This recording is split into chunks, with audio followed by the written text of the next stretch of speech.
Mars 2020. Nous sommes dans le Grand Est, en plein cœur de la première épidémie de Covid-19. Les professionnels de la santé de la région vivent un véritable cauchemar. Jean-Jacques Herbstein, médecin généraliste et auteur du livre « Je ne pouvais pas les laisser mourir », a été en première ligne. J'ai commencé à voir mourir des gens et nos salles d'attente se sont transformées en tranchées. On a vu monter en puissance l'épidémie et on a vu mourir nos premiers patients. Enfin, moi, j'ai vu mourir mes premiers patients en respectant scrupuleusement la doxa gouvernementale, ce qui est devenu, après, de manière un peu ironique et un peu cynique, la règle des 4D, Doliprane, dodo, domicile, décès. On ne peut pas commencer à laisser mourir les gens sans bouger le petit doigt. On est quand même des généralistes. Ça fait 25 ans que je suis installé, ça fait 25 ans que mes patients me font confiance. Je ne peux pas non plus leur dire « restez chez vous et attendez que ça se passe ». Une nuit, l'après-midi, j'ai vu une patiente, une jeune patiente de 40 ans, qui avait les symptômes du Covid. Alors moi, j'ai fait le réflexe « restez chez vous, ça va pas mieux, vous m'appelez, blablabla, blablabla ». Elle m'a chopé sur Messenger en disant « je vais pas bien ». Il était minuit. J'ai dit qu'est-ce qui se passe ? Écoutez, j'ai du mal à respirer. Je lui ai demandé de compter sa fréquence respiratoire, qui était au-dessus de 30. Et là, j'ai dit, oula, c'est pas bon, c'est au-dessus de 25, il faut faire le 15. Donc faites le 15 immédiatement et vous me tenez au courant. Donc elle a fait le 15, et le retour du 15, ça a été restez chez vous. Je pense qu'à ce moment-là, les services de réanimation étaient au bord de l'implosion. Alors j'ai dit, restez chez vous, d'accord, alors, des conseils, vous m'appelez si vraiment il y a quoi que ce soit qui tombe mal, mais je viens vous voir demain. Et le lendemain, je suis allé la voir, je lui ai prescrit la prise en charge théorique à laquelle on avait pensé. Il y avait 4 trucs, il y avait l'azithromycine, un anticoagulant parce qu'on commençait à savoir qu'il y avait des cailloux qui pouvaient se former, un médicament pour l'aider à respirer, et puis du zinc, parce que le zinc a des propriétés antivirales. 48 heures après, plus rien, plus aucun symptôme. On dit tiens, il se passe quelque chose, quoi. J'ai dû traiter 80 patients, et le constat était simple, 0 hospitalisation et 0 décès. Et mon ami Denis Gastaldi doit être à plus de 100. Enfin, on était 3 généralistes, on arrivait à pas loin de 200 patients traités par azithromycine avec des résultats qui étaient quand même drôlement encourageants. Et on a pu un décès et puis une hospitalisation. Le docteur Herbstein et ses collègues décident ensemble de publier une tribune dans l'Est républicain, un journal régional, dans le but de partager leurs observations prometteuses avec le plus grand nombre. Il y avait une urgence absolue. Enfin, les gens ils tombaient comme un gravelotte, ça mourait quand même un petit peu. On s'est rendu compte qu'on avait peut-être une solution. Pas la solution, mais une solution qui était devant nous. Donc on a été très prudents. Très prudents. Et c'est là que les problèmes sont arrivés. Le papier sort le dimanche de Pâques. Lundi de Pâques, c'est repris par le Parisien. Le mardi matin, 8h, coup de téléphone du président du Conseil de l'Ordre. En disant « qu'est-ce que vous êtes en train de faire là ?» Et le président du Conseil de l'Ordre me dit « maintenant, faites ce que vous voulez, mais vous arrêtez toute communication. » Malgré les vies sauvées, le docteur Herbstein se retrouve accusé par le Conseil de l'Ordre de ne pas avoir tenu compte des consignes gouvernementales.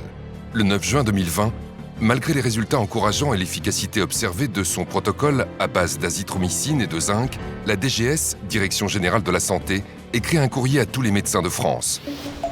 Quand la DGS déconseille la prescription d'azithromycine, non seulement les prescripteurs comme nous ne comprennent pas, mais ce qui est terrible, c'est que le grand public ne comprend pas. Parce que le grand public qui a été traité par l'azithromycine avec succès, dit « mais attendez, mais qu'est-ce qu'ils nous font là ?» Et pourtant, cette décision n'est rien en comparaison de ce qui s'est passé avec l'hydroxychloroquine, une autre molécule qui va se retrouver au cœur de la plus grande polémique et pour certains du plus grand scandale scientifique du XXIe siècle. Comment expliquer cette guerre complètement folle, complètement délirante contre l'hydroxychloroquine? A-t-on oui ou non laissé mourir des gens en les privant de solutions qui auraient pu leur sauver la vie? Ils sont nombreux dans le monde médical à en être convaincus.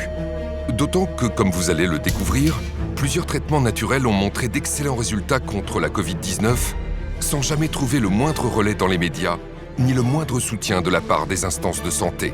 Pour quelles raisons? Et dans l'intérêt de qui?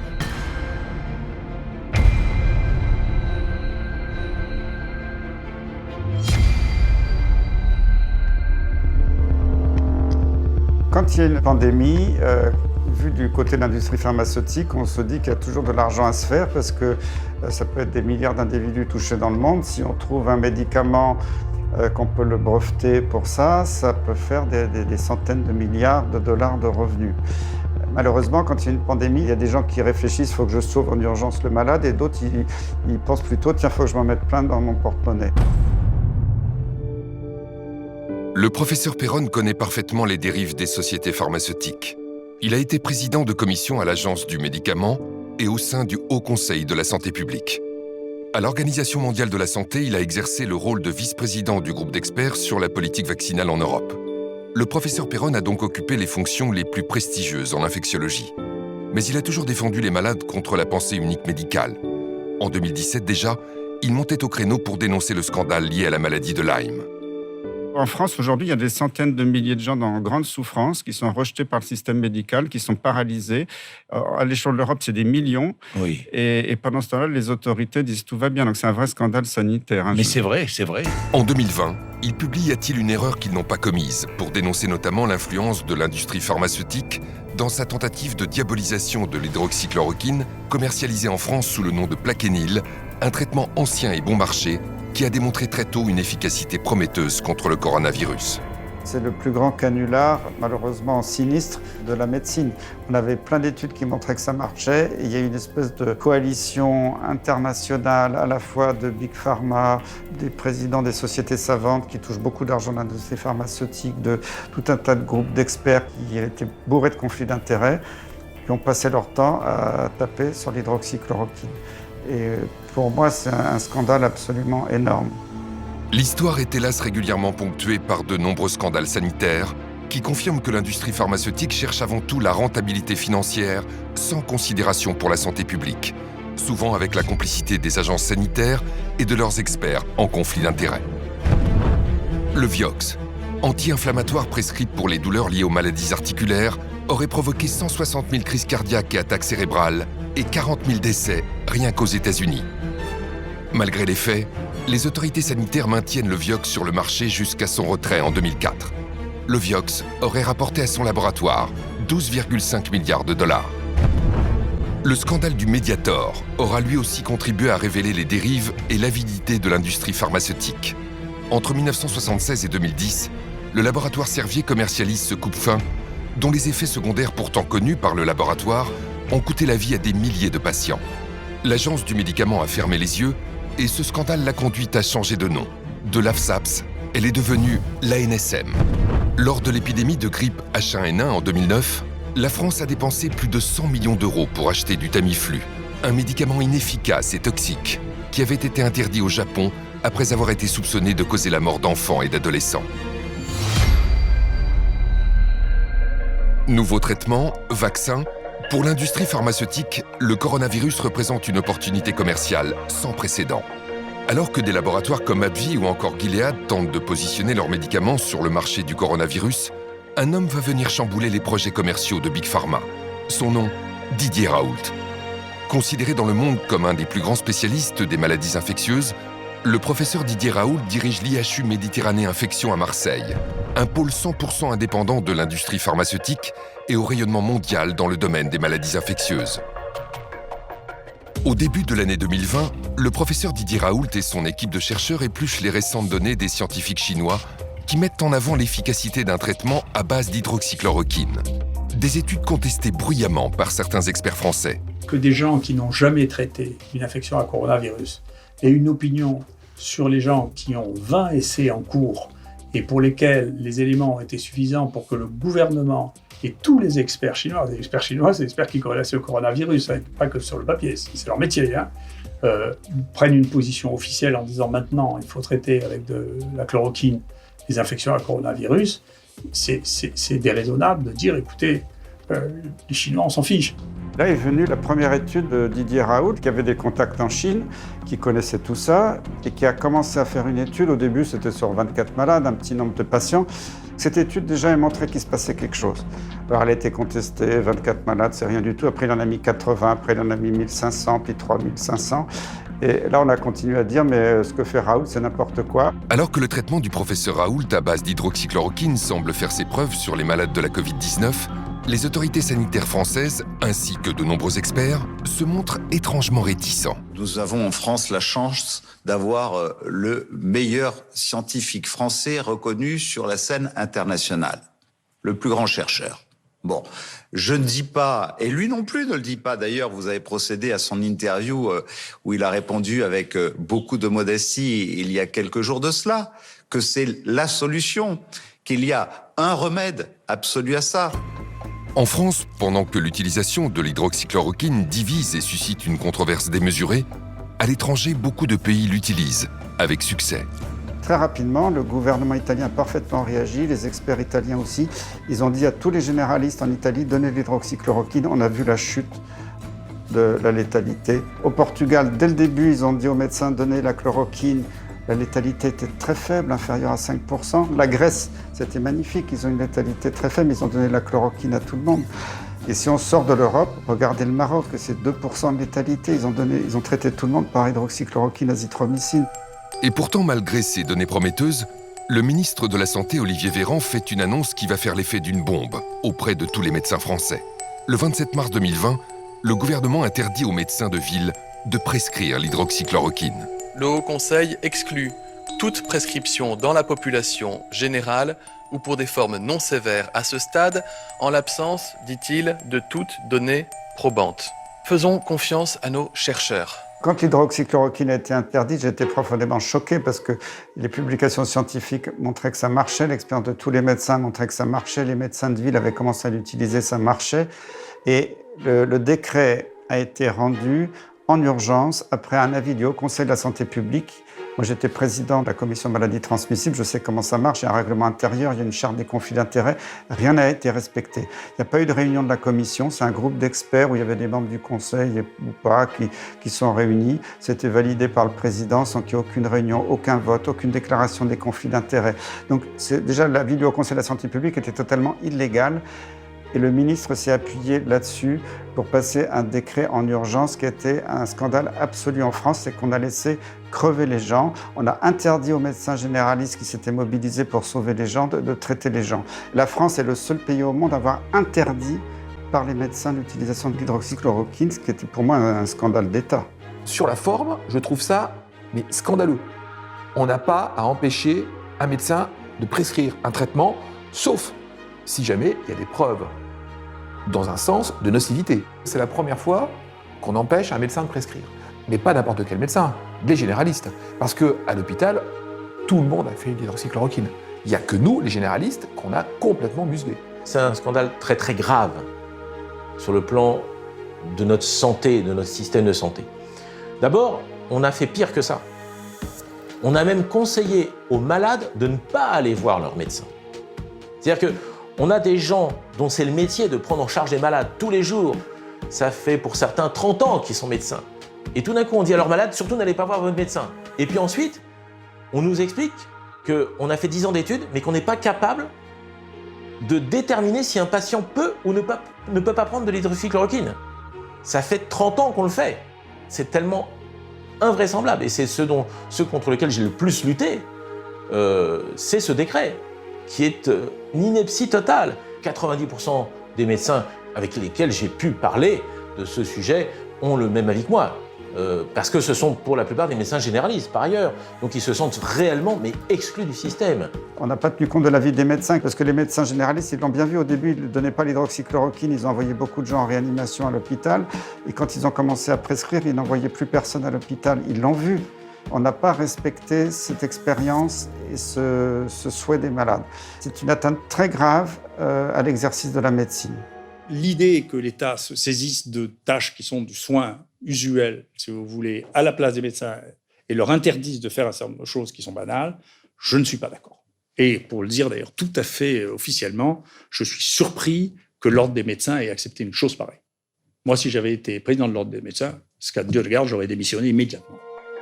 Pour justifier l'interdiction de prescription de l'hydroxychloroquine, les autorités relayées par les médias avancent qu'elle pourrait être dangereuse pour les malades. Parmi les traitements mis en cause, le Plaquenil, ce médicament à base d'hydroxychloroquine, qui, couplé à un antibiotique, peut augmenter le risque d'accident cardiaque. Attention à la chloroquine, c'est l'agence du médicament qui a donc lancé une alerte cette nuit. Le médicament qui suscite beaucoup d'espoir aujourd'hui peut être mortel. Il reste un produit dangereux s'il est mal utilisé. Honnêtement, si un jour on se met à réfléchir sur l'histoire de l'hydroxychloroquine, qui est quand même l'histoire la plus fantasque que j'ai jamais entendue en médecine de ma vie. D'accord ? C'est-à-dire un médicament qui existe depuis 80 ans, qui a été prescrit peut-être à un tiers de la population du monde, qui en France est vendu à 36 millions de pilules par an, et d'un coup, il y a toutes les autorités qui commencent à dire que c'est un truc épouvantable, criminel, qu'on va mourir tous d'arythmie cardiaque parce qu'on prend ce truc. C'est le truc le plus fantasque que j'ai jamais vu. J'ai jamais entendu parler d'un truc aussi fantasque que ça. C'est inouï. Avant la crise du coronavirus, l'hydroxychloroquine ou plaquenil avait une excellente réputation. Cette molécule figure en bonne place sur la liste des médicaments essentiels de l'Organisation mondiale de la santé. Mais c'est aussi, comme le rappelle le professeur Raoult, un médicament que l'on connaît de longue date, car c'est un dérivé de la chloroquine, utilisé depuis les années 50 par des centaines de millions de personnes dans le monde en prévention du paludisme.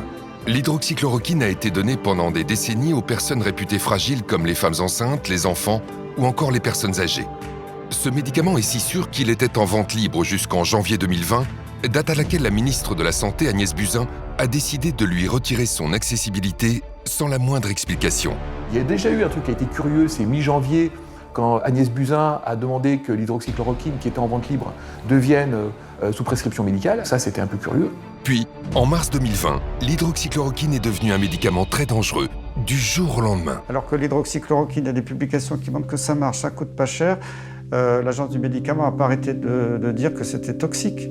Ça donnait des problèmes cardiaques, alors que les problèmes cardiaques, ils venaient du Covid et pas du tout de l'hydroxychloroquine. Maintenant, c'est reconnu. Je pense que cette histoire d'effets secondaires ou de dangerosité de l'hydroxychloroquine est la plus belle plaisanterie médicale, scientifique qu'on ait inventée depuis janvier 2020, depuis le début de cette pandémie. J'utilise l'hydroxychloroquine depuis 15 ans, 20 ans, et particulièrement depuis 10 ans dans les maladies infectieuses, d'autres maladies infectieuses. Je n'ai jamais eu d'accident, mais ce n'est pas une statistique, donc je suis allé rechercher réellement ce qu'on avait comme études. Et parmi les nombreuses études que j'ai pu retrouver, j'ai vu un travail de la HAS, la Haute Autorité de Santé, de 2009, c'est pas si vieux, qui avait réétudié et réévalué l'hydroxychloroquine en tant que médicament en vente libre. Ils ont étudié ça pendant 6 mois, 100 000 prescriptions, 65% de ces prescriptions étaient faites par des médecins généralistes, ce qui prouve bien que tout le monde en prescrivait très largement. Et la conclusion, c'est médicament toujours aussi efficace et toujours aussi peu dangereux. Et on a redonné non seulement l'AMM, mais aussi l'autorisation de vente sans ordonnance, donc vente libre, en 2009 à l'hydroxychloroquine. Vous imaginez bien qu'une telle étude faite par la Haute Autorité de Santé il n'y a pas si longtemps, donc avec des moyens modernes, s'il y avait eu le moindre danger de l'hydroxychloroquine, on l'aurait vu. Ce produit, en plus, il faut savoir, l'hydroxychloroquine donc, est prescrit dans des maladies comme le lupus, les polyarthrites pendant des années. Des années. C'est pas 10 jours. Là, contre le coronavirus, il s'agissait d'un traitement de 10 jours. Donc vraiment, on s'est moqué de nous. Y a-t-il eu une forme de complot contre la chloroquine, un vieux médicament générique qui ne rapporte rien à l'industrie pharmaceutique ? Ce qui s'est passé avec le scandale du Lancet nous donne peut-être la réponse. Le 22 mai 2020, l'hydroxychloroquine va se retrouver la cible d'une étude publiée dans The Lancet, l'une des plus prestigieuses revues scientifiques du monde. La revue médicale britannique a publié une vaste étude. 15 000 malades ont reçu 4 combinaisons différentes à base de ces 2 molécules, seules ou associées à un antibiotique. Et les conclusions sont très claires. Nous avons posé une question. Y a-t-il un quelconque avantage à utiliser l'un de ces traitements chez les patients hospitalisés avec un Covid-19 ? Et la réponse est un non assez concluant. Il n'y a pas une once de preuve que cela soit le cas. Conclusion de l'étude. La chloroquine et l'hydroxychloroquine ne devraient pas être utilisées en dehors des essais cliniques. Au lendemain de la publication, des décisions immédiates sont prises au plus haut niveau pour abattre l'hydroxychloroquine et torpiller les études en cours. L'Organisation mondiale de la santé suspend le traitement sous hydroxychloroquine dans son vaste essai clinique international Solidarity. En France, les 16 essais cliniques testant l'hydroxychloroquine sont suspendus à la demande de l'Agence de sécurité des médicaments. Le ministre de la Santé, Olivier Véran, interdit l'utilisation d'hydroxychloroquine à l'hôpital alors que son utilisation était déjà très restreinte. Mais toutes ces mesures prises à la va-vite s'appuient en réalité sur une étude frauduleuse. Le 4 juin, The Lancet fait marche arrière et indique dans un communiqué le retrait de son étude. La revue The Lancet fait volte-face. Dans un communiqué publié jeudi soir, 3 des 4 auteurs d'une récente étude sur l'hydroxychloroquine remettent en cause sa validité. Nous ne pouvons plus nous porter garant de la véracité des sources des données primaires. La prestigieuse revue scientifique britannique a également présenté ses profondes excuses. L'étude du Lancet, qui a fait scandale à un moment donné et qui a été retirée très rapidement, nous a beaucoup perturbés. Alors, pour moi, ce n'était pas une surprise parce que j'en ai déjà vu d'autres, des études dans d'autres domaines totalement bidonnées. On va dire que celle-là était pire que les autres parce qu'elle était tellement grossière que c'était facile à voir tout de suite.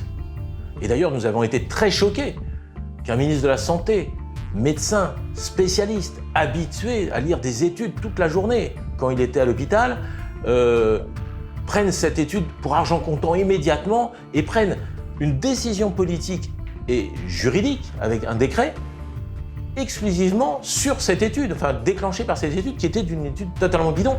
Les décisions précipitées d'Olivier Véran sont d'autant plus surprenantes que tout le monde sait, dans la communauté scientifique, que les études peuvent être manipulées par l'industrie pharmaceutique. Et le rédacteur en chef du Lancet lui-même a fait un pamphlet en 2016 pour dire dans mon journal ça va pas du tout, c'est infiltré par l'industrie, on publie des articles qui sont complètement faux. Le patron du Lancet, Horton, a dit maintenant on va plus pouvoir publier des données de recherche clinique parce que les laboratoires pharmaceutiques aujourd'hui sont tellement forts financièrement et arrivent à avoir de telles méthodologies pour nous faire accepter des papiers qui, apparemment, méthodologiquement, sont parfaits, mais qui, au fond, font dire ce qu'ils veulent à cela. C'est très, très grave. Le scandale du Lancet est ahurissant. Mais il y a un autre scandale énorme, cette fois franco-français, qui éclabousse les études sur l'hydroxychloroquine. Dès la fin du mois de mars, la France a lancé une grande étude nommée Discovery pour identifier les médicaments qui marchent contre la Covid.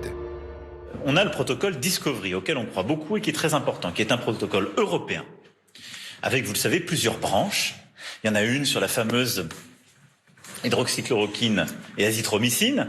Il y en a aussi sur le remdesivir et plusieurs autres protocoles de traitement. On aura des résultats le 14 mai. Finalement, après des mois d'attente, des résultats partiels sont tombés en septembre. Et ils sont saisissants. Dans Discovery, le groupe de malades ayant reçu de l'hydroxychloroquine a connu 31% de morts de moins que le groupe qui n'a pas reçu de médicaments. L'étude montre également une réduction de 17% de la sévérité des symptômes. C'est très encourageant pour ce médicament.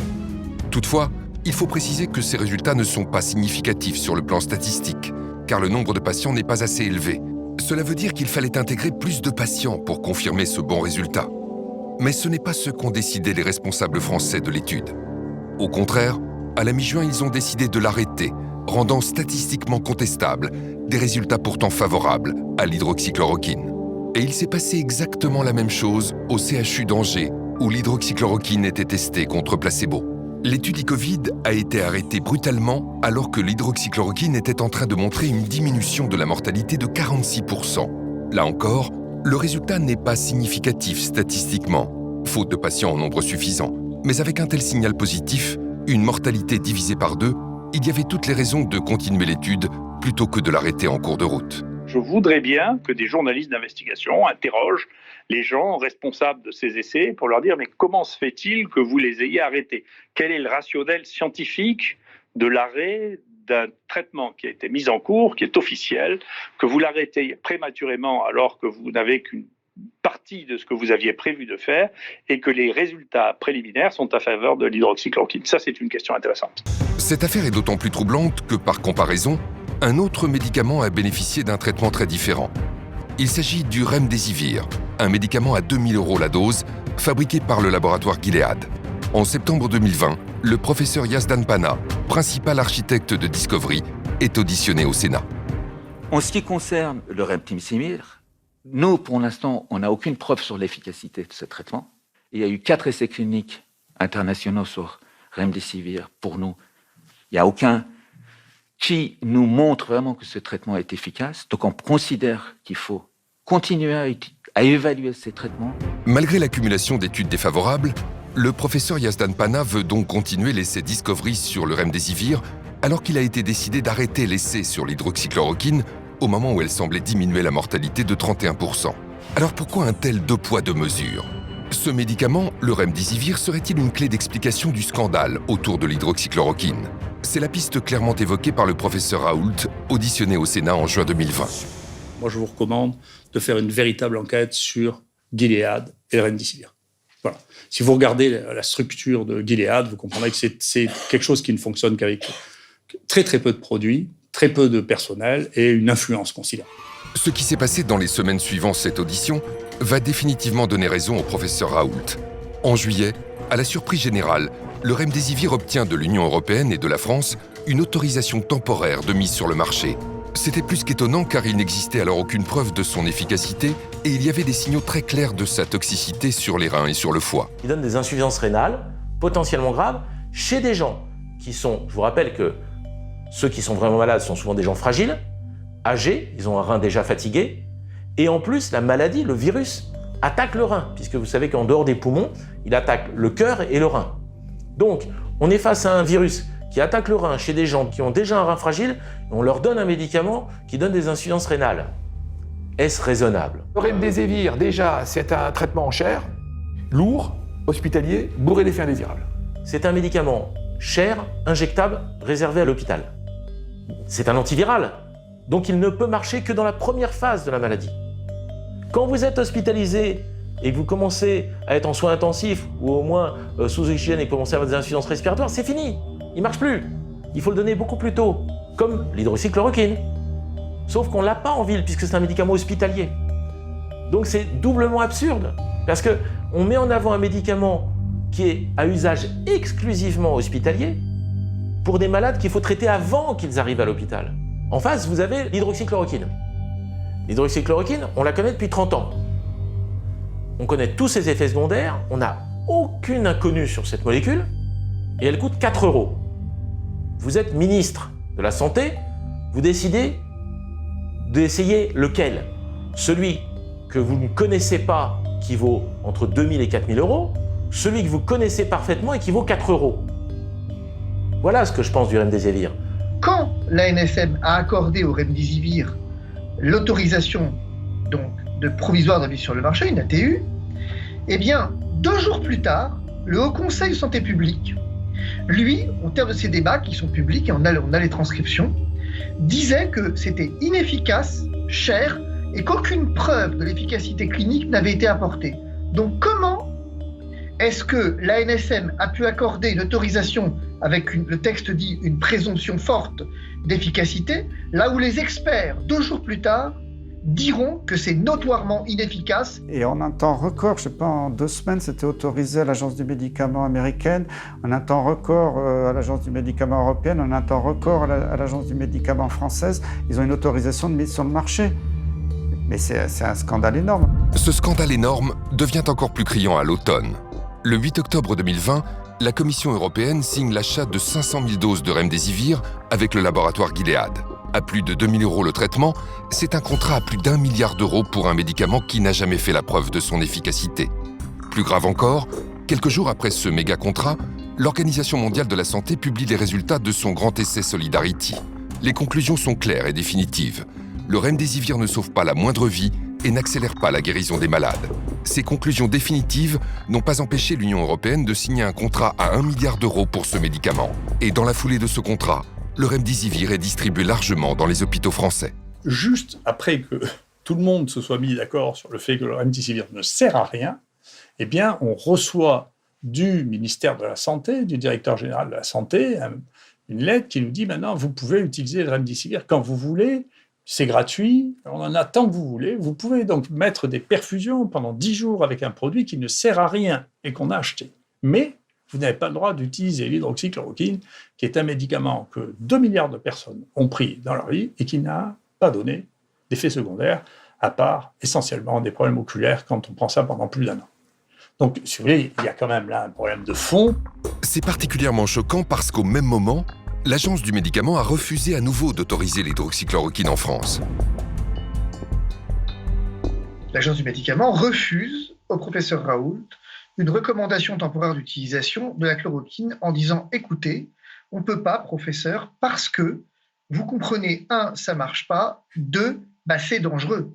C'est même très dangereux, la chloroquine. » Sauf que cette même agence du médicament avait 2 mois auparavant, 3 mois auparavant, au mois de juillet, accordé une autorisation, cette fois-ci temporaire d'utilisation, au remdesivir, qui lui était notoirement inefficace, et je vais y venir, et effectivement spécialement dangereux. Qu'est-ce que ça cache ? Qu'est-ce que ça cache ? Tous les scandales de santé publique commencent comme ça. Ce refus d'autoriser l'hydroxychloroquine est d'autant plus choquant qu'à la fin du mois d'octobre, les preuves scientifiques sont désormais massivement favorables à ce traitement. Sur 136 études réalisées sur ce médicament, les 3/4 concluent à son efficacité contre la Covid-19. Et quand l'hydroxychloroquine est donnée suffisamment tôt, comme le recommande le professeur Raoult, elle montre une efficacité dans 100% des études publiées. C'est pour cela que de très nombreux pays utilisent et recommandent ce médicament dans le monde entier. À l'automne 2020, 3 des plus grandes nations de la médecine recommandent officiellement l'hydroxychloroquine. La Chine, qui a inclus la chloroquine dans sa liste officielle des médicaments contre la Covid. La Russie, qui recommande l'hydroxychloroquine en traitement précoce. Et l'Inde, qui la recommande aussi à la fois en prévention et en traitement de la Covid-19. Si on regarde les pays où la létalité était la plus forte, c'est les pays les plus riches et soi-disant les plus avancés sur le plan économique, que ce soit la France, la Grande-Bretagne, la Belgique. Et on s'aperçoit que ce sont les pays qui sont le plus sous l'influence de l'industrie pharmaceutique. Et ça, c'est dramatique, alors que les pays soi-disant plus pauvres, qui n'avaient pas trop les moyens, s'en sont extrêmement bien sortis avec des médicaments pas chers comme l'hydroxychloroquine. Face à toutes ces preuves, le refus de l'agence du médicament d'autoriser l'hydroxychloroquine est difficilement compréhensible. Quelle indécence de la part de la NSM de venir dire que la chloroquine n'a pas de présomption simple d'efficacité, là où le remdesivir avait, lui, une présomption forte d'efficacité. Nous sommes dans un mensonge d'État. Le parquet de Paris devra ouvrir une information judiciaire pour savoir pourquoi est-ce que finalement, depuis le départ, la chloroquine est à ce point décriée et pourquoi est-ce que le remdesivir, dont l'efficacité a été reconnue comme nulle, c'est pas moi qui le dis, le professeur Combe dit effectivement efficacité clinique nulle et il dit « je suis désolé d'être aussi dur », 2 jours après que la NSM ait accordé cette autorisation d'utilisation. Donc qu'est-ce que ça cache ? Nous saisissons le parquet parce que nous pensons, nous craignons qu'effectivement nous soyons au cœur d'un scandale. De fait, pour imposer le remdesivir, Gilead a sorti en coulisses l'artillerie lourde, et ce, dès le début de l'épidémie. Lors de son audition au Sénat en juin 2020, le professeur Raoult dénonçait déjà des méthodes peu orthodoxes. Je vous le rappelle, moi quand j'ai commencé à parler pour la première fois de la chloroquine, il y a quelqu'un qui m'a menacé à plusieurs reprises, de manière anonyme. J'ai porté plainte et j'ai fini par trouver que c'était celui qui avait reçu le plus d'argent de Gilead depuis 6 ans. Quand même. D'accord ? Donc, si vous voulez, j'ai une expérience personnelle, d'accord, de fonctionnement qui ne me paraissent pas normaux. Peut-être que c'est une coïncidence, mais c'est pas sûr parce qu'il me disait, qu'il m'interdisait de parler de la chloroquine, d'accord ? J'ai les mails, j'ai porté plainte officiellement à la police, on sait qui c'est. Ce que révèle le professeur n'est pas un cas isolé, car la plupart des experts infectiologues français ont des liens d'intérêt avec le laboratoire Gilead. Le journal Science et Avenir en a calculé le nombre exact. 85% des spécialistes français les plus reconnus des maladies infectieuses ont touché de l'argent de Gilead Sciences. Au total, Gilead a versé 18,5 millions d'euros aux professionnels de santé en France depuis 2013. En coulisses, les enjeux financiers sont immenses. L'évolution du cours en bourse de Gilead étant directement liée à la question de l'efficacité ou non de l'hydroxychloroquine et donc en partie aux déclarations du professeur Raoult. Gilead est une société qui est cotée à peu près à 100 milliards de dollars. Nous pouvons remarquer sur ce graphique qui est le cours de bourse que son action a monté de façon assez spectaculaire avec le début de la pandémie. Cela a donné une augmentation de la valorisation de cette entreprise d'environ 30 milliards de dollars. Et on peut voir que cette augmentation est très très fluctuante. Donc il est tout à fait normal effectivement qu'à chaque nouvelle information, comme le début des tests, des essais cliniques qui montrent que le remdesivir est prometteur, que cette action monte.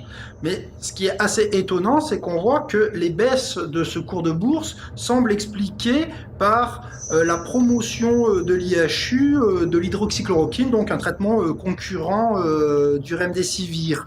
Mais nous pouvons voir que ces fluctuations sont quand même importantes et représentent en quelques jours environ des fluctuations de 10 milliards de dollars. Au regard des milliards qui se jouent dans l'économie boursière, le laboratoire Gilead compte bien sur ses nombreux experts avec lesquels il entretient des liens d'intérêt. L'hydroxychloroquine que défend le professeur Raoult, vous pas, vous restez sur vos positions ? Je pense que maintenant la question est réglée. C'est le cas en particulier du professeur Karine Lacombe, qui s'est positionnée sur tous les plateaux de télévision contre l'hydroxychloroquine. Karine Lacombe a reçu plus de 200 000 € des laboratoires pharmaceutiques, dont 28 000 du laboratoire Gilead. Dès le départ, avant même d'avoir les résultats de Discovery, elle annonçait l'inefficacité de l'hydroxychloroquine. Grâce à Didier Raoult, et on le remerciera pour ça, on a mis en place beaucoup plus rapidement que prévu les essais qu'il fallait et on montrera que la chloroquine ne marche pas, en revanche, que d'autres marchent. Tous ces experts qu'on a pu voir continuellement sur les chaînes d'information n'ont jamais déclaré leur lien d'intérêt ni leur conflit. Normalement, ils auraient dû se retirer, mais ni même les médias n'ont fait ce travail pour expliquer aux téléspectateurs, finalement, quels étaient les liens des personnes qui se prétendaient experts. Mais peut-on avoir aujourd'hui un expert qui ne travaille pas pour un laboratoire ? Parce que les laboratoires font systématiquement travailler les experts les plus connus. On a beaucoup critiqué les experts qui ont reçu de l'argent des laboratoires, de Gilead entre autres, mais de tous. Est-ce que vraiment ça les a influencés ? Je ne sais pas. Je ne me permettrai pas de faire de procès d'intention. Mais il faut un contre-pouvoir. Et aujourd'hui, on a vu, avec cette crise du coronavirus, que le contre-pouvoir n'existait pas. On a vu que tout le monde allait dans le sens du plus riche, tout le monde allait dans le sens du médicament qui va rapporter le plus. Et c'est ça qui est gênant. Et on dit, alors à qui on doit faire confiance ? L'influence de Gilead s'exerce aussi au plus haut niveau. Même nos décideurs ont été trompés, comme l'a confié un grand infectiologue au journal Marianne. Gilead a atteint un tel pouvoir qu'il peut compter sur certains grands professeurs pour faire office de lobbyiste officieux. Ce qui a fait que le remdesivir s'est retrouvé en haut de l'affiche sans aucune preuve de son efficacité. Monsieur le ministre de la Santé, le gouvernement doit la vérité aux Français évidemment sur la gestion de la crise. Est-ce que vous excluez tout soupçon de collusion entre les intérêts du laboratoire Gilead et des membres du conseil scientifique ? Moi, je n'aime pas les accusations ad hominem. Et je considère que les membres du conseil scientifique ont fait une action gratuite depuis plusieurs mois maintenant dans notre pays. Vous en êtes sûr ? Ont été importants. Qu'il n'y a pas de soupçon de conflit d'intérêts ? Moi, je suis sûr qu'ils n'ont pas été payés par le gouvernement ou par qui que ce soit pour réaliser leur action au sein du conseil scientifique. C'est pas la question. Est-ce qu'ils ont des liens financiers avec des laboratoires ? Si vous citez le laboratoire Gilead, par exemple, lorsque j'étais député, vous pourrez voir que lorsqu'il y avait un traitement contre l'hépatite C qui avait émergé, mais ce n'est pas ma question. J'avais même convoqué moi-même le président du laboratoire pour dire que le prix était excessif. J'entends bien. Ma question, je vous la répète, concerne les membres du conseil scientifique qui ont quand même géré cette crise sanitaire. Est-ce que vous pouvez nous dire ce matin, vous êtes sûr qu'il n'y a aucun lien avec ces personnes et les laboratoires Gilead ? Je peux vous dire, Sonia Mabrouk, qu'il n'y a eu aucune intention cachée ou directe d'aucun membre du conseil scientifique pour nous pousser à prescrire quelque traitement que ce soit. Y compris le remdesivir. Y compris le remdesivir. Je n'ai eu aucune recommandation du conseil scientifique sur le remdesivir. La journaliste Sonia Mabrouk avait raison d'être insistante. La plupart des experts qui ont conseillé le président de la République ont eu des liens d'intérêt avec Gilead. C'est le cas en particulier du professeur Yazdan Pana, le pape de l'étude Discovery. Ce chercheur a siégé au moins 10 fois au board de Gilead entre 2013 et 2015. Devant les députés, le professeur Raoult n'a pas caché sa surprise en découvrant l'intimité du responsable de l'étude Discovery avec le directeur de Gilead. Moi, j'ai été surpris de voir que le directeur de Gilead, devant le président de la République et devant le ministre, tutoyait celui qui était en charge des essais thérapeutiques en France pour le Covid-19, quand même. Moi, je n'ai pas l'habitude de me faire tutoyer par le directeur de l'industrie pharmaceutique. S'il le faisait, d'ailleurs, je leur répondrais en leur vous voyant. Je ne le ferais pas. Bruno Ohen, l'autre grand expert de Discovery, était membre du groupe de travail français qui s'est exprimé le 5 mars 2020 en faveur du remdesivir. Bruno Ohen a reçu pas moins de 52 000 € de Gilead en avantages, rémunération et contrats d'expertise. Même le président du conseil scientifique, Jean-François Delfrécy, a pris part une fois au conseil de Gilead en 2013. Plus inquiétant encore, Christian Chidiac, président de la commission qui a conseillé le président de la République sur les traitements contre le coronavirus, a siégé plusieurs fois au board de Gilead. Selon le professeur Raoult, c'est cet homme qui a influé pour que le Premier ministre empêche les médecins hospitaliers de prescrire librement l'hydroxychloroquine aux malades de la Covid-19. Ce qui est en train de sauter aux yeux de la population, c'est qu'à propos de l'hydroxychloroquine, on est en train de dévoiler au grand jour toutes les magouilles de l'industrie pharmaceutique pour promouvoir des médicaments très chers et pouvoir occuper les marchés. En effet, pendant que l'hydroxychloroquine était diabolisée, d'autres molécules efficaces ont été purement et simplement ignorées. C'est le cas de vieux médicaments qui ne sont plus sous brevet, comme la colchicine, l'ivermectine et la fluvoxamine. Tous les trois ont fait la preuve de leur efficacité contre la Covid-19 dans des études contrôlées contre placebo, et pourtant les autorités et les médias restent silencieux, comme s'il n'y avait pas de place dans notre système médical pour les molécules qui ne rapportent plus rien aux laboratoires. Si vous dites maintenant, alors qu'on dépense des centaines et des centaines de millions pour trouver de nouvelles molécules, que vous savez, il suffit de recycler des molécules anciennes qui sont génériquées et qui ne coûtent rien, vous sciez toute une branche de la science qui s'est développée depuis 20 ans. Et donc, vous avez les plus grandes difficultés à trouver des gens qui regardent ça avec un œil favorable. Tout ça heurte à la fois un modèle économique, pas que des intérêts. Comment on développe une molécule qui n'est plus rentable? On ne sait pas le faire dans notre monde. Parmi les victimes de ce modèle économique, il n'y a pas que les vieux médicaments génériqués. Il y a aussi et surtout les molécules naturelles, comme les vitamines, les minéraux ou les plantes médicinales, dont l'efficacité peut pourtant être extraordinaire, sans le moindre effet indésirable. C'est le cas en particulier de la vitamine D, considérée par de nombreux scientifiques comme la vitamine de la décennie. Peu coûteuse, facile à prendre et sans effet secondaire, la vitamine D est au cœur de plus d'une quarantaine d'études scientifiques concluant à des résultats si spectaculaires pour lutter contre la Covid qu'on pourrait ne pas le croire. Comme vous allez le découvrir, la vitamine D en prévention permettrait de réduire de moitié le nombre d'infections au coronavirus. Mais ce n'est pas tout. La vitamine D en traitement aurait pu sauver la vie de milliers de malades hospitalisés. Professeur de médecine, de physiologie, de biophysique et de médecine nucléaire, le professeur Michael Olick est l'un des plus grands experts de la vitamine D dans le monde. Il est à l'origine de plusieurs études portant sur l'action de la vitamine D contre le coronavirus. Le professeur Olick nous a reçus pour partager avec nous les résultats saisissants de ses recherches et les découvertes récentes autour de la vitamine D. Nos connaissances à propos de la vitamine D ont été bouleversées ces 10 dernières années. Si son rôle est crucial pour la santé des os et le métabolisme du calcium, il l'est aussi pour de nombreuses autres fonctions biologiques, notamment la réduction des risques de maladies telles que les cancers communs, les maladies auto-immunes graves comme la sclérose en plaques, l'arthrite rhumatoïde, le diabète de type 1, mais aussi les maladies infectieuses, y compris, selon nous, la pandémie de Covid-19, mais aussi les risques de maladies cardiovasculaires, de maladies d'Alzheimer, de dépression, et la liste est encore longue. De nombreuses études ont décrit comment la vitamine D agit sur le système immunitaire. Nous avons pu observer qu'une simple prise de vitamine D permet d'agir sur 291 gènes régulant la fonction immunitaire, la mortalité cellulaire et toute une série de processus biologiques.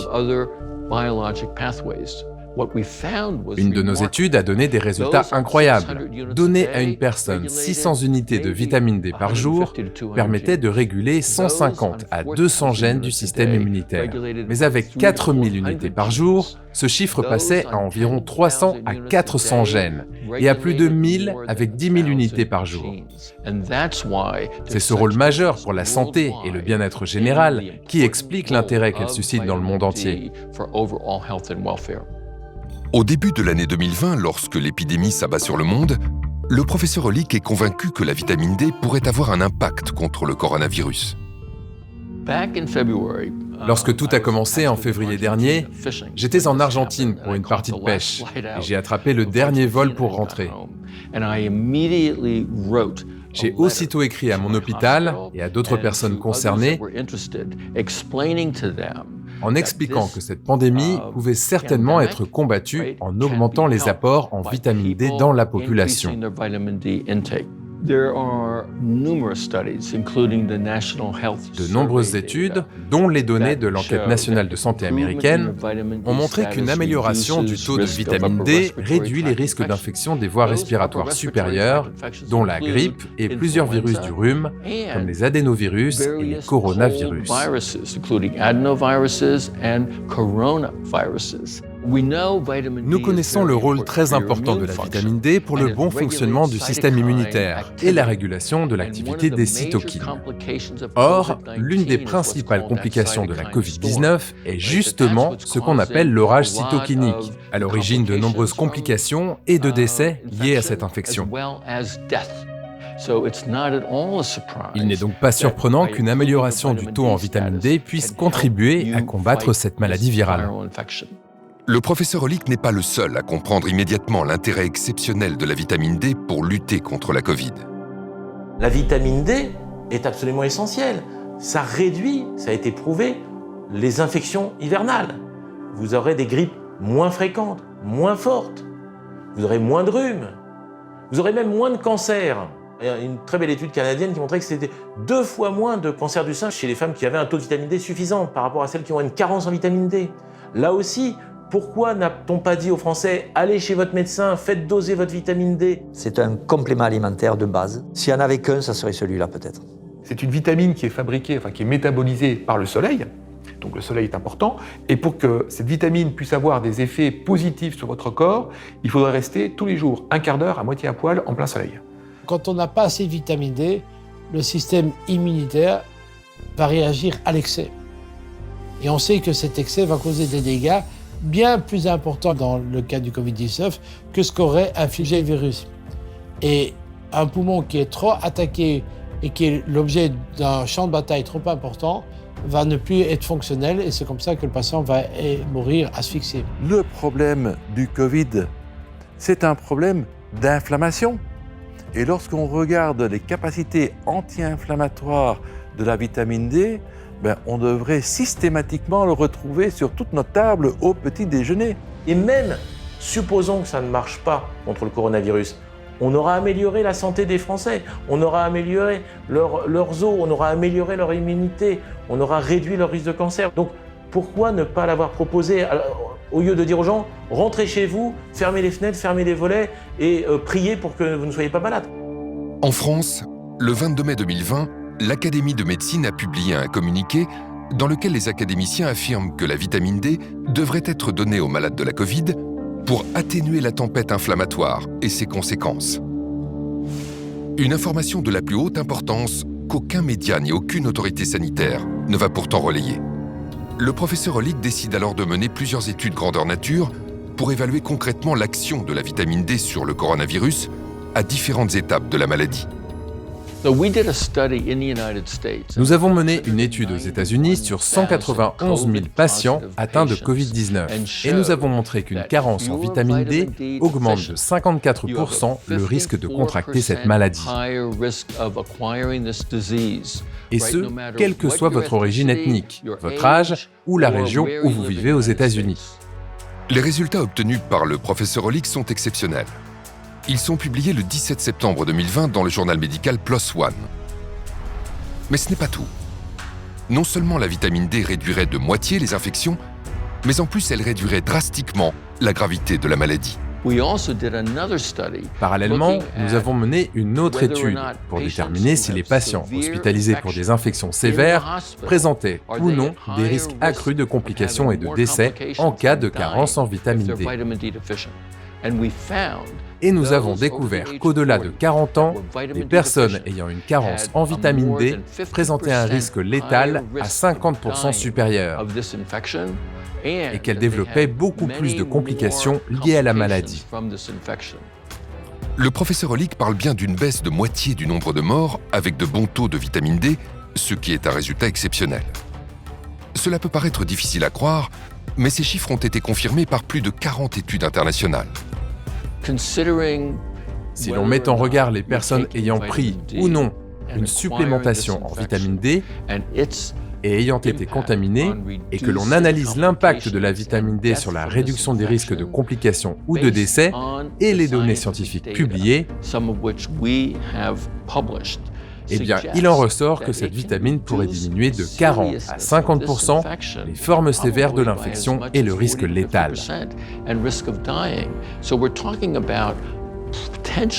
Je pense qu'on parle potentiellement de centaines ou de milliers de personnes qui auraient pu éviter l'hospitalisation, effectuer des séjours moins longs à l'hôpital et surtout éviter la complication ultime, à savoir la mort. Nous en concluons donc que c'est un bouclier puissant contre le risque de contracter cette maladie infectieuse grave. Une étude randomisée espagnole confirme la conclusion du professeur Hollick. Des chercheurs ont séparé en deux groupes 76 patients. Les 2 tiers ont reçu des doses importantes d'un analogue de la vitamine D3. 1 tiers a reçu un simple placebo. Dans le groupe placebo, la moitié des patients est partie en réanimation. 2% seulement dans le groupe vitamine D. Mieux, tandis que 8% du groupe placebo sont décédés, on ne déplore aucun mort chez les patients du groupe vitamine D. À ce jour, on estime que 40% de la population mondiale est carencée en vitamine D. 80% en France. Parmi les plus touchés, les personnes âgées. Plusieurs études en France et dans le monde prouvent que la vitamine D réduit le risque d'infection et de décès. C'est ce qui a été observé dans un EHPAD frappé par le virus lors de la première vague. La vitamine D a protégé les malades. On a observé en fait que les résidents qui avaient été supplémentés en vitamine D récemment, en fait dans les 30 derniers jours avant l'infection, eh bien, avaient une survie qui était 90% supérieure aux résidents qui avaient reçu de la supplémentation en vitamine D plus ancienne. Je pense que les maisons de retraite devraient en prendre conscience et administrer systématiquement de la vitamine D à leurs résidents. Nous savons qu'ils sont susceptibles d'être à risque de carence en vitamine D et qu'ils courent un risque très élevé de contracter cette infection et d'en mourir. Aux États-Unis, j'ai recommandé d'administrer immédiatement 50 000 unités de vitamine D. Le message du professeur Hollick n'a toujours pas été entendu. Seule l'Angleterre a finalement décidé à l'automne 2020 de distribuer gratuitement une supplémentation en vitamine D à 2 millions de personnes âgées et vulnérables dans l'espoir de réduire leur risque de développer une forme grave de Covid-19. En France, comme dans d'autres pays, le silence des autorités est assourdissant. Quand on dit que la vitamine D peut aider à combattre cette maladie, cela soulève des interrogations. Les médecins connaissent le lien entre la vitamine D, le rachitisme et la santé osseuse, voire même peut-être l'ostéoporose chez la femme.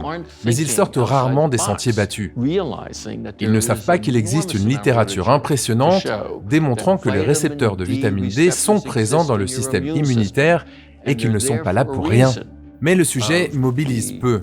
Il est peu exploité par les fabricants de médicaments, par les professionnels de la santé ou par les responsables de la santé publique qui sont censés s'occuper du bien-être de la population. J'espère donc vraiment que nos études et celles qui sont en train d'être publiées finiront par attirer l'attention. La vitamine D n'est pas le seul remède étrangement oublié face à la Covid-19. Pour se défendre efficacement contre cette maladie, notre corps a également besoin d'oligo-éléments. Parmi les plus importants, on trouve le zinc. Indispensable pour un bon fonctionnement du système immunitaire, le zinc a démontré une action incontestable pour enrayer le processus viral du coronavirus. C'est un oligo-élément qui est fondamental. Il intervient quand même dans 200 réactions chimiques dans le corps, en boostant les hormones, en boostant des enzymes. Donc c'est un truc qui est très important, le zinc. Le zinc est un métal indispensable pour que les cellules se divisent normalement. Donc s'il n'y a pas de zinc, les cellules ne savent pas se diviser, on ne sait pas renouveler les cellules. Donc le zinc est indispensable pour la cicatrisation, il est indispensable pour la régénération de l'intestin.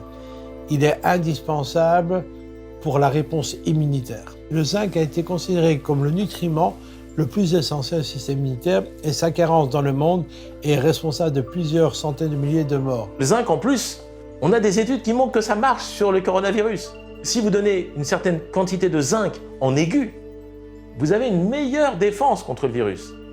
Mais évidemment, vous n'allez pas attendre d'être infecté pour prendre du zinc. Mais vous avez des dizaines d'études sur l'intérêt du zinc comme stimulant immunitaire pour réduire le risque d'infection virale. Alors non seulement ça réduit le risque d'infection, mais ça réduit surtout la gravité des infections. Pourquoi on n'a pas dit aux Français, prenez du zinc, allez voir votre médecin et voyez avec lui si vous avez besoin de zinc. On peut même doser le zinc dans le sang. C'est dommage qu'on n'ait pas fait ça. Mais ça rapporte rien à personne. Le zinc peut-il donc être envisagé comme un traitement possible contre le coronavirus? Le pharmacien Claude Lagarde a été l'un des premiers en France à en être convaincu. En mars 2020, alors que la France vit la première semaine de son premier confinement, le docteur Claude Lagarde adresse une publication réalisée par son laboratoire à un réseau de plusieurs milliers de médecins pour les sensibiliser sur la pertinence de cet oligo-élément dans le traitement de la Covid-19. Nous avons été les premiers à parler du zinc. Après, tout le monde en a parlé, et tout le monde en parle. Mais moi, je n'ai pas inventé le zinc. Il était connu, le zinc. Depuis 50 ans, on sait qu'il est actif sur les maladies virales. Des vieux médecins nous ont appelés en disant « mais de toute façon, tout le monde le sait. Avant, on prescrivait aux enfants des oligo-éléments, du zinc et du cuivre quand il y avait des infections virales. » On a tout de suite vu que les gens qui tombaient, qui étaient malades, étaient des potentiels carencés en zinc.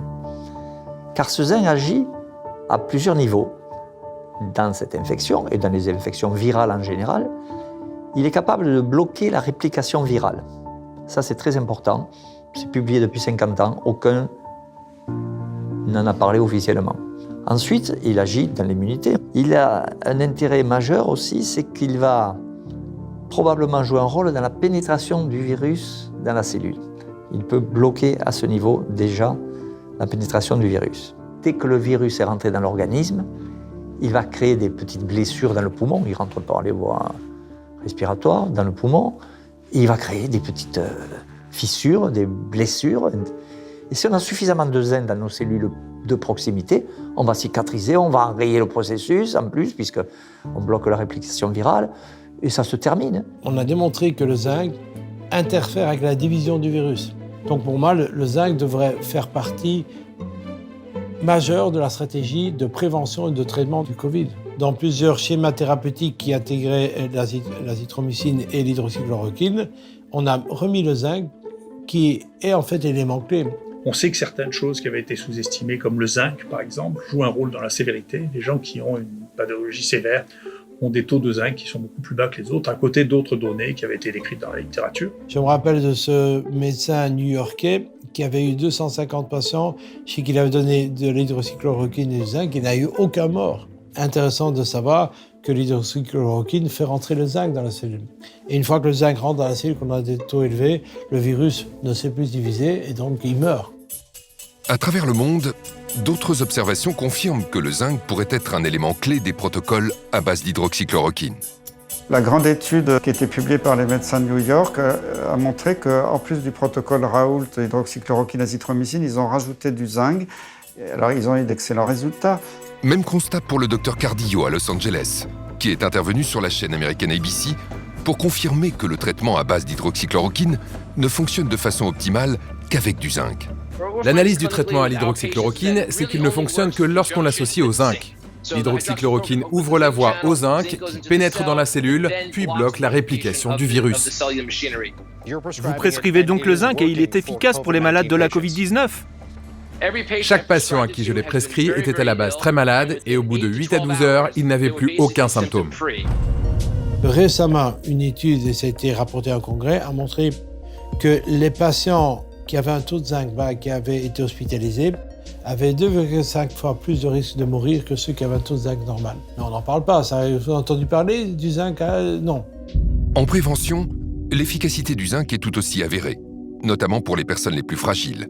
Et cela dans l'indifférence générale des autorités sanitaires qui semblent ignorer les bienfaits de cet oligo-élément fondamental. On sait aussi, par des études épidémiologiques, que dans les EHPAD, dans les maisons de retraite, les gens âgés sont carencés en zinc à 50%. 1 sur 2 est carencé en zinc. Parce qu'ils mangent peut-être un peu moins bien, qu'ils assimilent moins bien au niveau intestinal. C'est beaucoup. Donc à eux, on pourrait en donner systématiquement. Et on aurait moins de besoins médicaux et médicamenteux pour les traiter, toutes ces personnes âgées qui sont suivies par des médecins régulièrement. C'est très facile de donner du zinc, même presque gratuitement dans les maisons de retraite. On n'en parle pas, je ne sais pas pourquoi. On préfère vendre des médicaments chimiques très chers. Parce que peut-être les scientifiques d'aujourd'hui sont des jeunes générations et n'ont pas connu, il y a 30 ans, les publications sur le zinc. Tout est publié, tout existe. C'est incroyable. Incroyable que les comités scientifiques ne connaissent pas le zinc. Les grands spécialistes hospitaliers, et donc en particulier les experts qui ont géré cette crise, n'ont absolument pas cette culture. La seule prévention qu'ils connaissent des maladies infectieuses, ce sont les vaccins. Parce que pour eux, c'est la seule piste qui ait prouvé une efficacité. Mais c'est faux. On a des études sur le reste. Mais elles ne sont pas assez puissantes ou elles ne concernent pas un médicament bien précis. Donc, ils ne veulent pas le prescrire. Une autre molécule naturelle a obtenu des effets impressionnants pour soigner les patients gravement atteints par le coronavirus. La vitamine C. Les injections de vitamine C ont démontré, études scientifiques à l'appui, une réelle efficacité contre les infections respiratoires et sur les patients victimes de septicémie. Vous allez comprendre pourquoi de plus en plus de médecins sont convaincus que les patients hospitalisés pour le coronavirus devraient recevoir immédiatement des injections de vitamine C. Mon grand-père pharmacien, il ne connaissait que deux médicaments, hein, la vitamine C et l'aspirine, pour se soigner de toute pathologie virale. La vitamine C se devrait d'être remise à l'honneur. La vitamine C, c'est un élément qu'on connaît depuis peut-être un siècle comme stimulant immunitaire. 1 gramme, 2 grammes de vitamine C, déjà, on sait que ça a une action sur notre immunité. Et la vitamine C, elle a un avantage. Vous ne pouvez jamais faire d'excès. Vous ne pouvez jamais avoir un effet secondaire parce que vous avez pris trop de vitamine C. Parce que c'est une vitamine qu'on appelle hydrosoluble. Donc si vous en prenez trop, elle va repasser dans les urines, c'est pas grave, vous risquez rien. Mais pendant qu'elle passe dans le corps, elle agit. Et donc les fortes doses de vitamine C pourraient être efficaces. Chez un patient qui est complètement diminué en antioxydants, la vitamine C va très rapidement éteindre les incendies. C'est un antioxydant puissant. Elle protège tout ce qui est la phase aqueuse du corps, donc l'intérieur des cellules. Donc, cette vitamine C est une barrière et un protecteur majeur des cellules contre les attaques des oxydants. Et également, les globules blancs en ont besoin pour ne pas exploser quand ils arrivent sur le champ de bataille. Dans certaines maladies, la vitamine C nécessite d'être apportée à forte dose. Il n'est pas très facile de prendre par la bouche de fortes doses. Et on a depuis longtemps déjà imaginé la possibilité d'injecter la vitamine C, ce qui va booster l'organisme. Face au coronavirus, les injections à haute dose de vitamine C auraient peut-être pu sauver la vie de nombreuses personnes gravement atteintes. Ce traitement bon marché et sans aucun danger n'a pour autant trouvé aucun écho dans les médias. Le docteur Pierre Kory est spécialiste de la médecine de soins intensifs aux États-Unis. Il appartient à un groupe constitué de 5 experts, tous rassemblés autour du professeur Marik, l'un des pionniers de l'utilisation de la vitamine C en injection. Le docteur Kory nous a reçus chez lui à Madison, dans le Wisconsin, pour nous raconter comment il a découvert ce traitement et pour partager avec nous les incroyables résultats des injections de vitamine C sur des patients admis en soins intensifs pour le coronavirus, et cela dans l'indifférence générale des autorités sanitaires. Le travail que j'ai fait avec la vitamine C, ou ce que j'appelle l'acide ascorbique, est basé sur la découverte qu'a faite mon ami et collègue, le docteur Paul Marik. Des études déjà publiées avaient montré que des doses élevées d'acide ascorbique en intraveineuse seraient très bénéfiques pour traiter les patients atteints de choc septique. Il a essayé sur 2 patients extrêmement malades qui s'étaient présentés à son hôpital et il a décrit que leur état physiologique s'était amélioré de façon très soudaine et abrupte. Cela l'a donc fortement intéressé et il a mené une étude dans laquelle il a traité la 50aine de patients suivants qu'il a reçus qui souffraient d'infections sévères et il a remarqué à chaque fois que ces patients se rétablissaient du jour au lendemain. Il a donc publié son expérience avec ces 50 patients en la comparant avec les 50 patients qu'il avait traités avant eux, sans utiliser la vitamine C en intraveineuse. Et ce qu'il a montré, c'était une diminution spectaculaire du taux de mortalité. Une grande quantité de patients survivaient avec beaucoup moins de défaillance des organes. Ils n'avaient pas d'insuffisance rénale, ils n'avaient pas besoin de dialyse. Je n'avais jamais entendu parler d'un médicament capable d'améliorer le taux de survie des patients de façon aussi significative. Impressionné par les résultats obtenus par le docteur Marik, Pierre Kory décide d'appliquer son protocole. J'ai essayé cela sur un patient qui venait d'arriver dans mon unité de soins intensifs. Il était extrêmement malade, c'était un patient qui n'avait aucun système immunitaire. Comme il était en train de recevoir une transplantation de la moelle osseuse, Il avait terminé toutes ses séances de chimiothérapie, il n'avait plus aucun globule blanc et son état se détériorait rapidement. Ce que j'ai vu avec cet homme, c'est qu'en l'espace de 2 ou 3 heures, son état s'est stabilisé. Et au bout de 6 heures environ, ses reins se sont remis à fonctionner, sa tension artérielle s'est normalisée, son état mental s'est amélioré, il a pu parler plus clairement. Quand je suis rentré chez moi ce soir-là, je n'arrêtais pas de penser à lui et à la puissance de ses réactions au traitement. Et quand je suis arrivé au travail le lendemain matin, il était en train de prendre son petit déjeuner en discutant avec sa femme et on s'apprêtait à le sortir des soins intensifs pour le ramener à l'étage où il était normalement. Et depuis ce moment-là, j'ai réalisé beaucoup de travaux dans ce domaine. J'ai mené ma propre étude et je dirais que ce que mon étude ajoute aux publications existantes, ce que j'ai découvert en utilisant cette approche dans mon propre service de soins intensifs, c'est que les effets de la vitamine C en intraveineuse et les réponses qu'elle produit dépendent entièrement du moment où elle est administrée. Il faut l'administrer très rapidement après l'arrivée du choc septique, de préférence aux urgences ou très tôt dans l'unité de soins intensifs. Fort des résultats spectaculaires obtenus avec la vitamine C sur des patients victimes d'un choc septique, les docteurs Paul Marik et Pierre Cory vont appliquer leur protocole sur des malades atteints de la Covid-19. Les résultats obtenus confirment leurs prévisions. Puisque nous savons, et c'est la conviction que je partage avec mes collègues, que la vitamine C fonctionne dans les cas de choc septique ou de septicémie, devrions-nous en déduire qu'elle peut fonctionner aussi dans les cas de Covid ou de difficultés respiratoires liées à la Covid? Eh bien oui, absolument. Au stade où j'en suis aujourd'hui, nous avons déjà un essai randomisé contrôlé et un essai rétrospectif qui montrent tous les deux les effets très bénéfiques de la vitamine C à haute dose dans des cas d'insuffisance respiratoire liée à la Covid.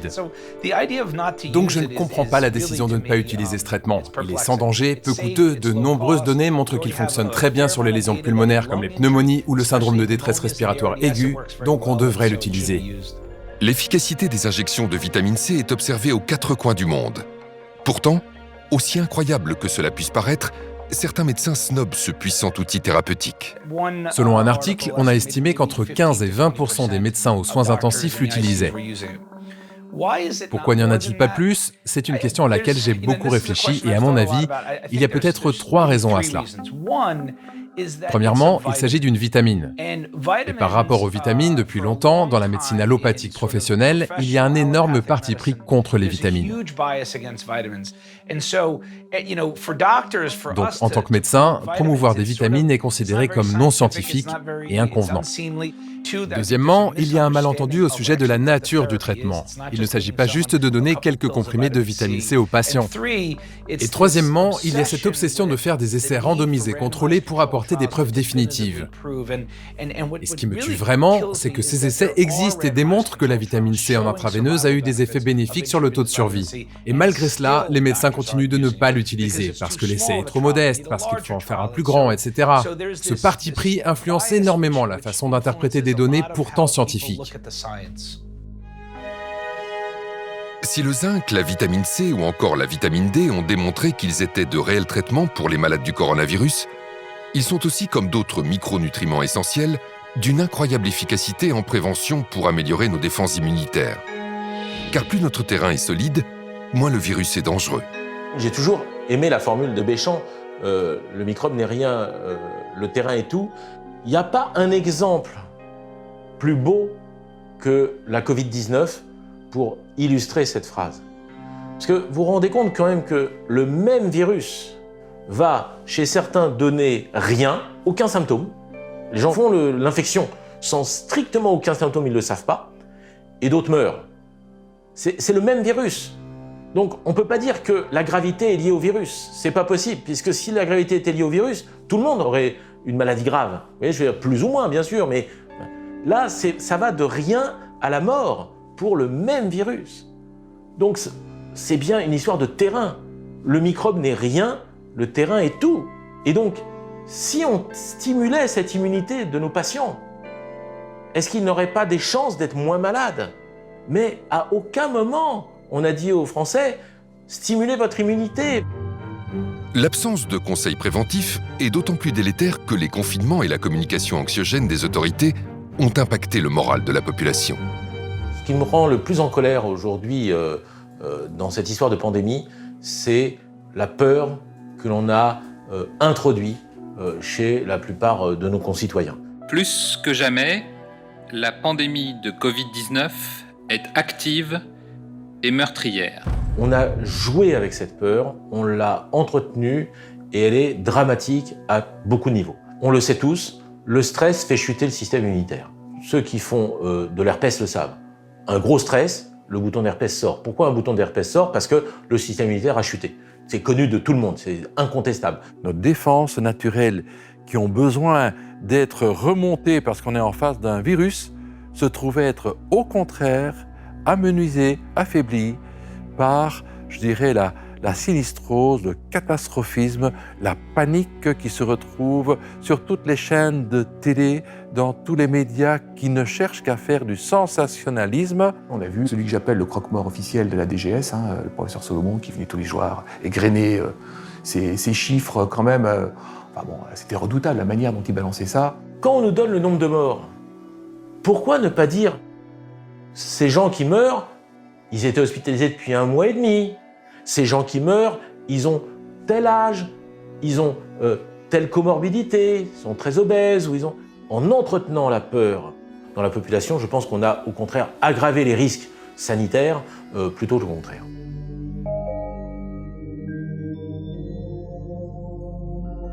Le stress est une agression psychologique, une peur, ou alors elle est chronique parce qu'on pense tous les jours à ce problème de virus.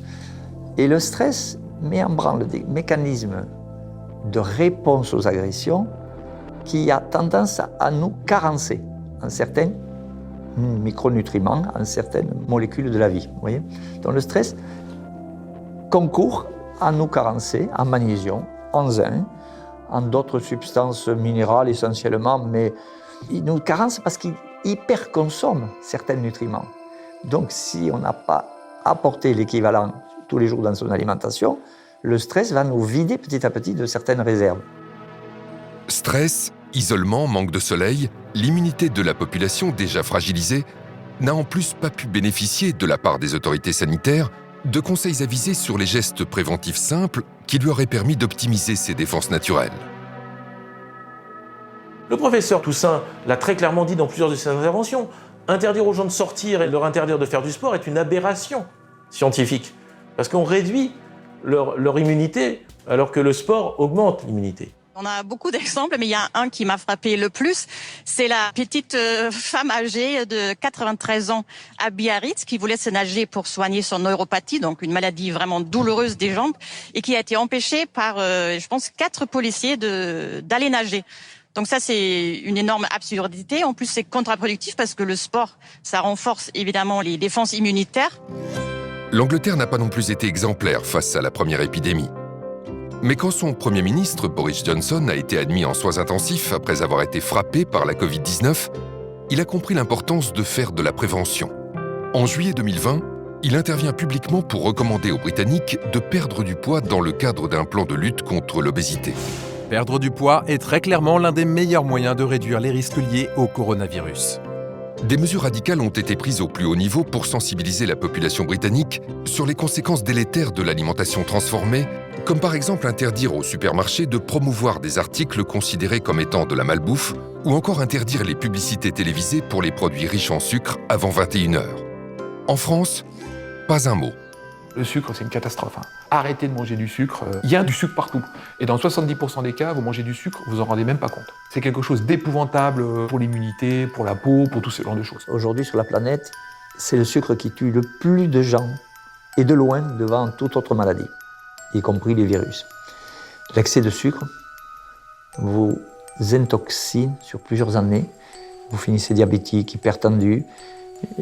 Le sucre est hyper consommé, beaucoup trop. Or, on a montré que si on énumérait, comme on le fait pour les victimes du SARS-CoV-2, le nombre de morts par jour, eh bien les gens seraient absolument paniqués à avoir une canette de coca, puisque on sait que, et ça a été une étude sérieuse publiée par l'université de Stanford, le département d'épidémiologie, que le sucre mondialement tue 1 personne par seconde dans le monde.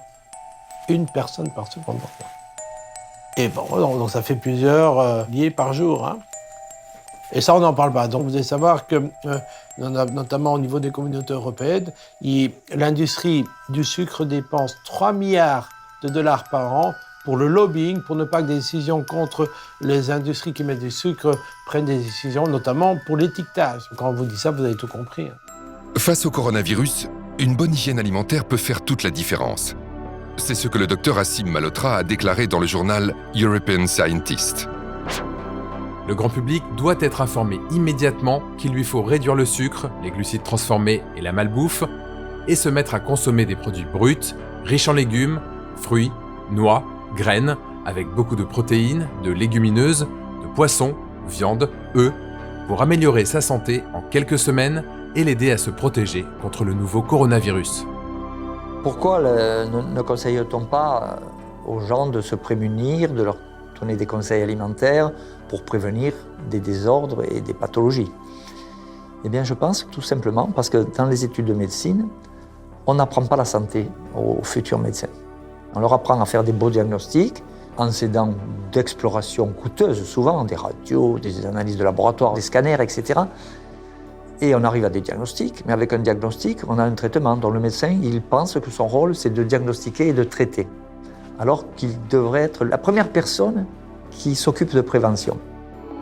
400 ans avant notre ère, Hippocrate, le père de la médecine, disait « Que ton alimentation soit ta première médecine ». Depuis, la biologie et la technologie sont passées par là et ont permis d'observer que chaque rouage du système immunitaire fonctionne grâce à des nutriments particuliers que notre alimentation est censée nous apporter.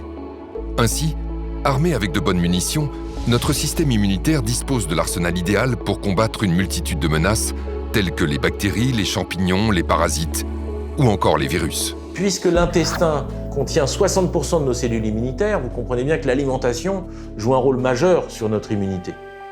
Seulement de nos jours, l'alimentation est souvent trop riche en calories et trop faible en nutriments essentiels, même lorsque l'alimentation est équilibrée. C'est pourquoi pour de plus en plus de professionnels de la santé, la micronutrition apparaît comme une solution préventive particulièrement efficace contre les virus.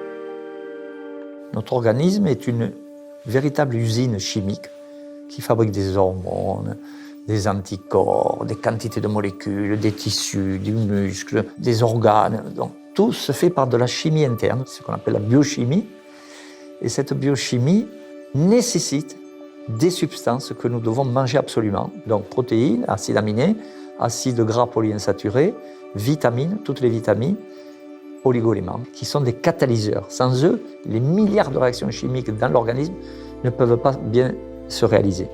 La micronutrition, c'est un moyen de restaurer le bon fonctionnement de l'organisme. C'est d'apporter donc des nutriments à l'état de trace, parce que micronutriments pour corriger ces défaillances. La plupart de mes patients ont des carences sévères en oméga 3, des carences en sélénium, en vitamine D. Je me rappelle de ce patient qui a un cancer du pancréas, qui est venu me voir parce qu'il est désespéré, parce que, en fait, quand on vous dit vous n'avez plus que pour 3 mois à vivre, soit vous acceptez, vous allez faire votre testament, soit vous essayez de voir s'il n'y a pas une alternative.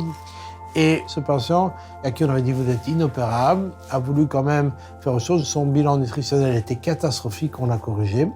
Il a pu, avant une chimiothérapie, la tumeur a régressé, on a pu l'opérer et il est en rémission complète. Et donc l'approche est très efficace lorsque vous adressez le patient comme personne unique et que vous envisagez tous les nutriments et que vous corrigez de manière personnalisée. Et quand vous faites ça, vous avez des résultats remarquables. La situation des maisons de retraite, ou comme vous appelez en France EHPAD, est assez révélatrice et caricaturale de la situation de société. Les personnes âgées, en moyenne plus de 80 ans, ont été les premières victimes et restent les premières victimes de cette infection à virus SARS-CoV-2 Covid-19, ce qui est révélateur de leur état micronutritionnel détestable et complètement carencé. On a des moyens efficaces qui sont de corriger le taux de vitamine D, le taux de zinc, le taux d'antioxydants. Et c'est ça qui est un peu interpellant. Pourquoi, alors que cela est connu, est-ce qu'on ne le propose pas aux patients ? Cette omerta s'exerce également sur les nombreuses autres solutions naturelles à notre disposition.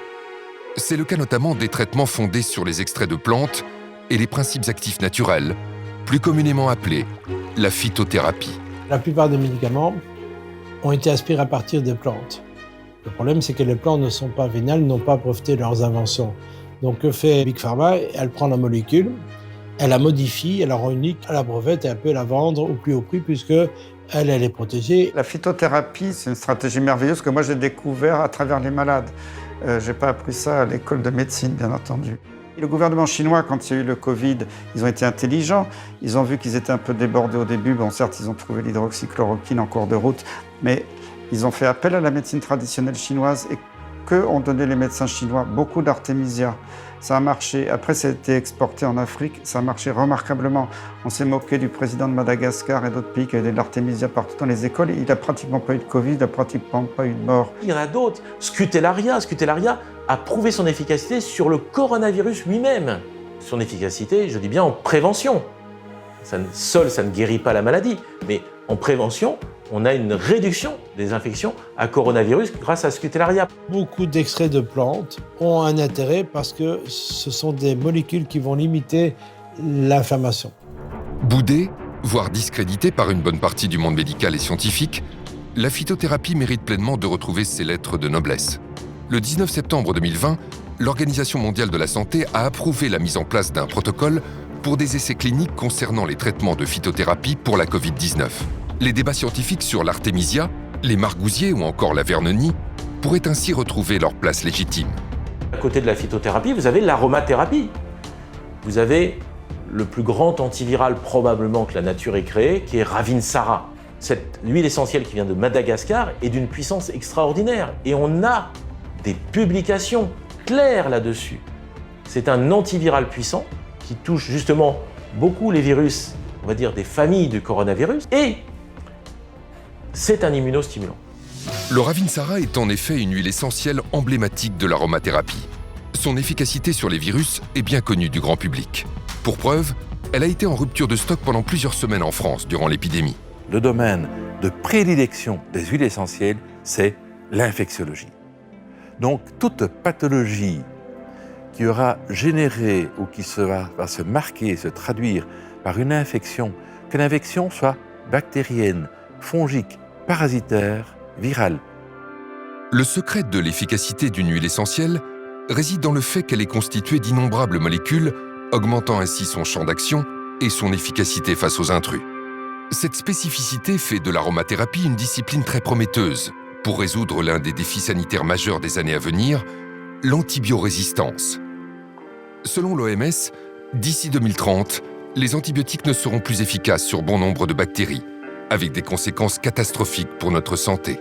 Dans le monde, on parle de plus de 500 000 décès rattachés à ce phénomène d'antibiorésistance. C'est un défi incroyable pour le monde pharmaceutique qui n'est plus parvenu, sur ces 15 dernières années, à créer un nouvel antibiotique innovant qui aurait pu détruire le microbe. Et il n'y a pas de réponse actuelle. Si, il y en a une, bien sûr. En mélangeant une huile essentielle avec un antibiotique, on rend à l'antibiotique son efficacité sur le microbe qui lui résistait précédemment, parce que l'huile essentielle a été ouvrir des portes dans le biofilm dans lequel le microbe se sentait réfugié, comme entouré d'un rempart. Et c'est ça que l'huile essentielle offre. Maintenant, l'huile essentielle choisie a elle-même une activité antibactérienne qui lui permet de ne pas être simplement un ouvre-porte à l'antibiotique. Les mécanismes d'action des huiles essentielles sont nombreux, ce qui en fait des armes particulièrement utiles contre les nouvelles menaces comme le coronavirus. Chaque classe de molécules composant les huiles essentielles peut avoir une activité différente sur le virus. On va par exemple détruire l'enveloppe du virus et le virus forcément va mourir. On peut attaquer son ADN, son ARN et donc forcément provoquer la mort du virus.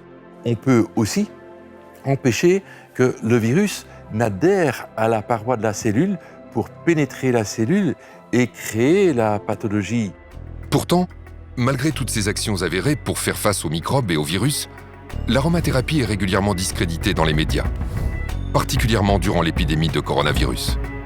Pourquoi un tel discrédit alors que dès 2008, on savait qu'une huile essentielle, le laurier noble, avait une activité in vitro contre le virus SARS-CoV, responsable de l'épidémie de SRAS en 2003.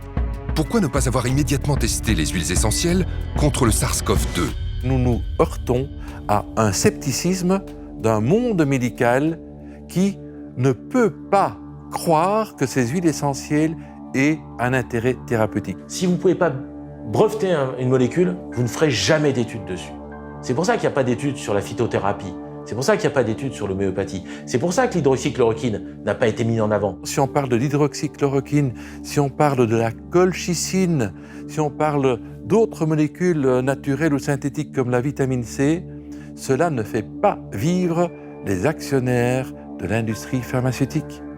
Et pour l'industrie pharmaceutique, il faut du nouveau. Et l'innovation, cela se paye cher. L'épidémie de la Covid-19 a révélé les failles de notre système de santé. Le modèle économique de l'industrie pharmaceutique basé sur des nouvelles molécules vendues à prix d'or a révélé ses limites, ses dangers, mais aussi ses dérives. Notre santé, notre bien le plus précieux, est à la merci d'un écosystème où la santé des actionnaires prévaut sur celle de la population. Cette crise pandémique constitue une opportunité sans précédent pour qu'individuellement nous reprenions notre santé en main et que collectivement, nous nous unissions pour changer de paradigme afin que les solutions naturelles retrouvent leur lettre de noblesse. Ceci afin que le bien-être et la santé du patient soient au centre de toutes les priorités. Pour réformer le système de santé, il faudrait vraiment séparer le monde de l'argent et le monde des médecins, faire un coup de balai dans toutes les agences d'évaluation, avec des vraies évaluations pour le coup des conflits d'intérêts de chacun. Déjà, ce serait une bonne base pour repartir. La santé, c'est le fondement du bonheur. Et je veux bien parier sur les futures générations de pharmaciens et de médecins qui, avec un retour au manger sain, au vivre sain, il y aura une volonté de se soigner sain. Je pense qu'il faut du bon sens dans la vie. Et la médecine est un art et pas une science. Nous sommes tous différents. Et c'est là que le médecin traditionnel, qui a de l'expérience, est fondamental. Les origines de la santé, c'est quoi? C'est avoir un tube digestif qui fonctionne bien, d'avoir un bon microbiote, d'apporter à notre système immunitaire les justes molécules en proportion en qualité qui lui permettent de réagir de manière efficace. Parce que lorsque ce système immunitaire est normal et est alimenté correctement, c'est un système d'une efficacité remarquable. Nous sommes dans une médecine intégrative. On ne veut pas avoir notre seule vérité. On a notre vérité, comme d'autres ont leur vérité, et ensemble, en nous associant, nous serons tellement plus forts, tellement meilleurs pour la santé du patient. En conclusion, vraiment, je veux insister sur cette notion de diversité.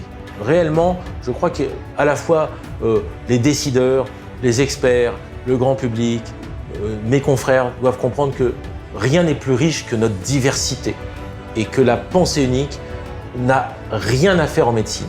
Et réellement, je crois au plus profond de moi que la pensée unique, c'est la mort, la diversité, c'est la vie. Donc je veux vraiment que tous ensemble, on choisisse la vie.